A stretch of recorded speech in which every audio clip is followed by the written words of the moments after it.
Yang pertama ada di initiation, fase awal proyek di mana tujuan proyek diidentifikasi. Pada tahap ini akan dilakukan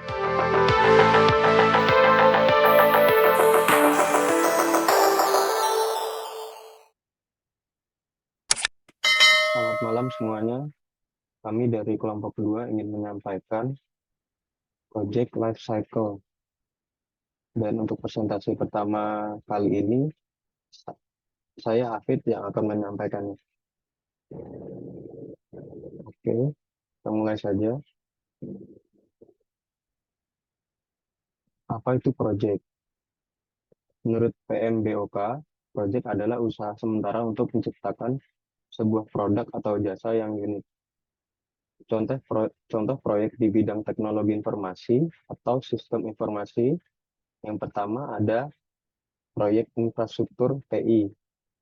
Yang kedua ada proyek pengembangan aplikasi dan sebagainya. Apa itu project life cycle? Tahapan atau fase yang memetakan kehidupan proyek dari awal hingga akhir. Yang pertama ada di initiation,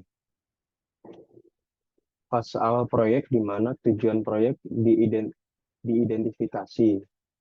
Pada tahap ini akan dilakukan pertemuan dengan klien dan pemangku kepentingan untuk memahami tujuan dan harapan mereka terhadap proyek. Kemudian, tim akan menganalisis apakah proyek tersebut dapat diselesaikan. Hal-hal yang dilakukan pada tahap inisiasi yaitu yang pertama, mengidentifikasi tujuan, batasan, kebutuhan, dan hasil proyek. Yang kedua, melakukan analisis kelayakan. Yang ketiga, membentuk tim proyek. Yang keempat, menetapkan ruang lingkup proyek. Yang kelima, membuat dan mengirimkan proposal proyek untuk mendapatkan persetujuan. Dari fase ini akan dihasilkan sebuah proyek charter atau dokumen inisiasi proyek. Dokumen tersebut mencakup tujuan, manfaat, ruang lingkup, pendekatan awal, dan resiko awal yang nantinya akan digunakan sebagai acuan dasar untuk melanjutkan ke tahap proyek selanjutnya. Dan yang kedua ada planning, penyusunan rencana untuk pengerjaan proyek. Setelah proposal proyek disetujui, tim akan menyusun dokumen perencanaan yang mencakup sumber daya, anggaran, dan jadwal proyek sebagai panduan tim proyek dalam mengerjakan proyek. Langkah-langkah yang dilakukan yaitu pertama, membuat rencana proyek, sumber daya, finansial, kualitas, dan risiko proyek. Yang kedua, membuat rencana komunikasi dan rencana pengadaan proyek. Yang ketiga, menetapkan ruang lingkup dan mengembangkan WBS. Output yang dihasilkan adalah rencana proyek yang mencakup WBS, jadwal, anggaran, sumber daya, ruang lingkup, dan hal-hal detail lainnya. Yang ketiga ini adalah execution. Pelaksanaan proyek di mana rencana proyek akan dieksekusi. Kita akan mengubah rencana proyek yang telah dibuat menjadi tindakan-tindakan nyata yang akan menghasilkan sebuah produk.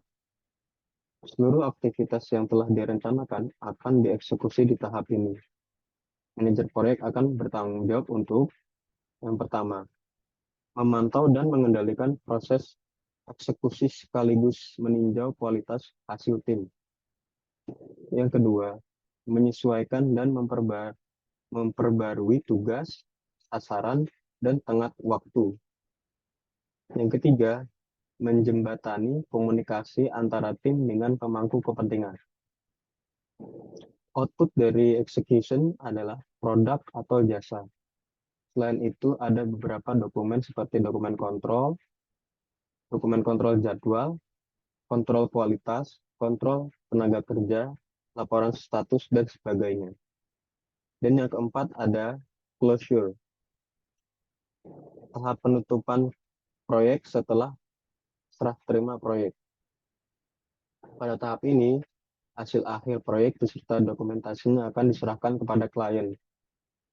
Setelah kegiatan serah terima, kontrak dengan supplier akan diakhiri dan tim proyek akan dibubarkan. Langkah-langkah yang ada pada tahap ini yaitu yang pertama ada mengevaluasi proyek terhadap tujuan akhir. Yang kedua ada proses dokumentasi. Yang ketiga adalah membubarkan tim dan sumber daya proyek. Output yang dihasilkan adalah dokumen final atau project closure document. Oke, untuk presentasi selanjutnya akan dilanjutkan oleh atlet Cinta. Silakan. Selanjutnya ada ilustrasi grafik aktivitas waktu kerja untuk siklus hidup proyek.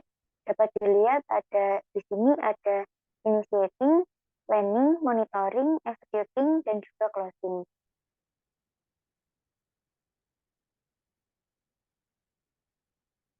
Yang pertama ada initiation. Pada tahap ini akan dilakukan pertemuan dengan klien dan pemangku kepentingan untuk memahami tujuan dan harapan mereka terhadap proyek. Kemudian tim akan menganalisis apakah proyek tersebut dapat diselesaikan. Di tahap ini akan dilakukan identifikasi kebutuhan dan tim proyek. Kemudian ada identifikasi dan analisis pemangku kepentingan dan penentuan lingkup awal atau scope statement. Yang kedua ada planning atau tahap perencanaan, di mana solusi proyek akan dikembangkan lebih lanjut sedetail mungkin dan langkah-langkah yang diperlukan untuk mencapai tujuan proyek. Pada ini, tim akan mengidentifikasi semua pekerjaan yang harus dilakukan. Tugas proyek dan kebutuhan sumber daya akan diidentifikasi beserta dengan strategi untuk memproduksinya.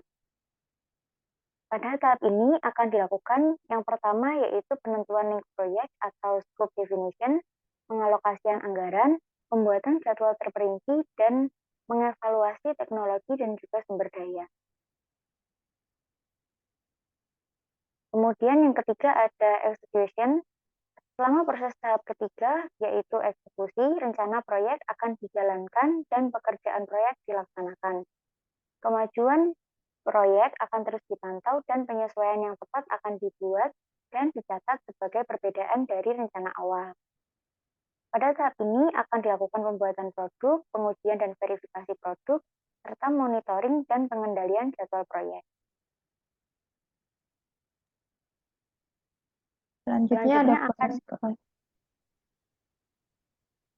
Selanjutnya, saya Vira Alzara akan melanjutkan pembahasan proses closure. Selama proses penutupan atau penyelesaian akhir, hasil akhir proyek beserta dokumentasinya akan diserahkan kepada klien. Setelah kegiatan serah terima produk, kontrak dengan supplier akan diakhiri dan tim proyek akan dibubarkan. Dalam proses ini, kegiatannya meliputi pengumpulan data proyek, penyerahan produk atau layanan, pembayaran dan penutupan kontrak, dan pelepasan sumber daya proyek. Lalu ada proses monitoring and controlling. Proses monitoring terjadi pada seluruh fase siklus hidup proyek. Pada proses ini dilakukan untuk memantau kemajuan proyek, mengidentifikasi masalah, dan mengambil tindakan yang diperlukan untuk menjaga proyek tetap berada dalam jalur yang benar. Dalam proses ini, kegiatannya meliputi pemantauan kinerja proyek, pengendalian kualitas, serta evaluasi risiko. Dan berikut adalah materi yang kami ambil.